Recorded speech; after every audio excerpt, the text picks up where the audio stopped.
सारा ओडिशा रे जो चाषी आज रास्ता रे बसिचंती तार स्वर होइके आमे विधानसभा रे प्रतिनिधित्व करूछु एवं विधानसभा रे आमे एई षडयंत्र पई दायी करूछु सरकार।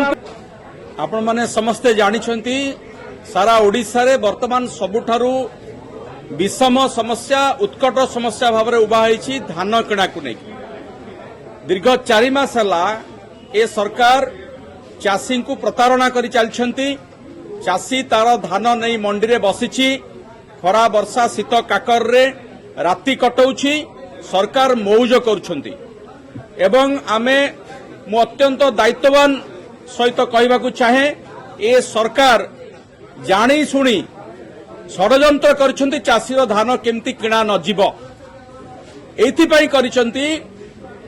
वर्तमान जो डबल इंजिन सरकार ओडिशा रे चलीछि तार गोटे इंजिन मूल इंजिन जो केंद्र रही सेमाने चाहू नांती धान किणा जाऊ बोली। धान पर्याप्त परिमाण रे गत वर्ष लोक माने हमर चाषी माने उत्पादन करथिले, सेमाने भाबी नथिले जे एते धान ए वर्ष मध्ये उत्पादन हबो। तेणु अधिक धान उत्पादन हवा फल से जो 800 टंकार इनपुट सब्सिडी घोषणा करथिले ताहा दबा तांको पई असंभव होई पड़िछि। सेथिपाई जानी शुणी धान बिक्रीर प्रक्रिया को विलंबित करा जाउछि। ये गोटे षडयंत्रर अंश विशेष। चाषी दीर्घ दिन धरिकी मंडी रे बसी रहिबो, तार धान बिक्री हबो नाही, मिलर मान को लगेई दिया जिवो धान न किनिबा पई, तापरे बाध्य होइकरी चाषी मंडी रु जाइकी खोला बाजार रे अभावी बिक्री करिवो एवं सेमाने तांकर लक्ष्य पूर्ण होइगला आउ चाषी नाहंती कहिकी एथुरु ओरी जिवे। ये होउची सरकारी षडयंत्र।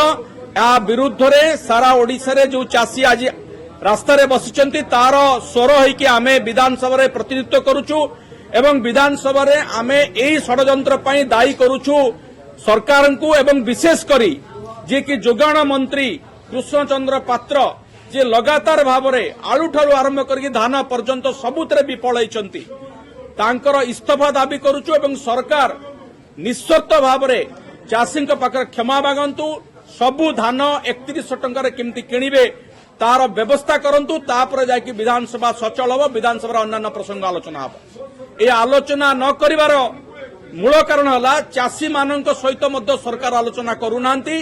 सरकारी स्तर रे एई भली निष्पत्ति करा जायछि जे चाषी को हैरान करा जिवो, हरकत करा जिवो, हंतसंत करा जिवो, जहा फल चाषी आर थर को मध्य कम धान उत्पादन करिवो। एवं एकता मध्य सरकार कर सारलेनी। केरल को चिठी दिया जायछि एवं अन्य राज्य को मध्य चेतावनी दिया जायछि इनपुट सब्सिडी बंद कर। तेणु ये पूरा षडयंत्र को चाषी माने बुझी सारलेनी। आमे मध्य विरोधी दल भाव में दायित्ववान सहित एई प्रसंग को विधानसभा आरंभ उठेइछु एवं शेष पर्यंत एई प्रसंग रे आमे दृढ़ रहिबु एवं ए सरकार को बाध्य करिबु चाषी सबु धान किणवा। मंत्री को इस्तीफा आम दाबी करुचु। मंत्री को इस्तीफा यही दाबी करुचु। आपण को मने पकई देवा चाहे जोगाण मंत्री जेतबेले घोषणा करथिले जे कृषक मानकर धान दबा पई पंजीकरण अवधि वृद्धि हेबो। 30 तारिख पंजीकरण समय सीमा थिला बेले 25 तारिख रे ताकू बंद कले एवं ताकू आ वृद्धि कले नाही एवं जटिल पंजीकरण प्रक्रिया तैयारी कले।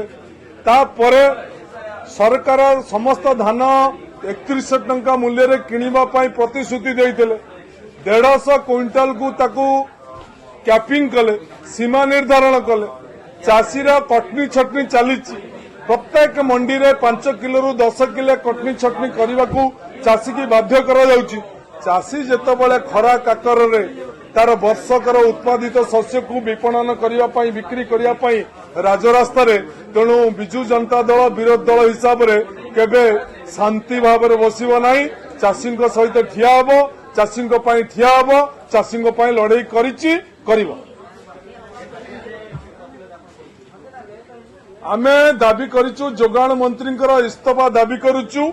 एइथिपाई दाबी करिछु आपण आलू घटना ठारू आरंभ करी धान विपणन ठारू आरंभ करी डबल इंजिन एफसीआई चाउल उठाण पर्यंत समस्त प्रक्रिया त्रुटिजनक, समस्त प्रक्रिया सरकार फेल। तेणु गोटे फेल विभाग मंत्री हिसाब से आम दाबी करुचु तुरंत इस्तीफा दियंतु। ओडिशा चाषी मानकु न्याय दियंतु। ओडिशा चाषींकर समस्त वर्षकर आहार वर्षकर शस्य को सरकार घोषणा करिथिबा मूल्य रे बिना कटनी छटनी रे क्रय करंतु।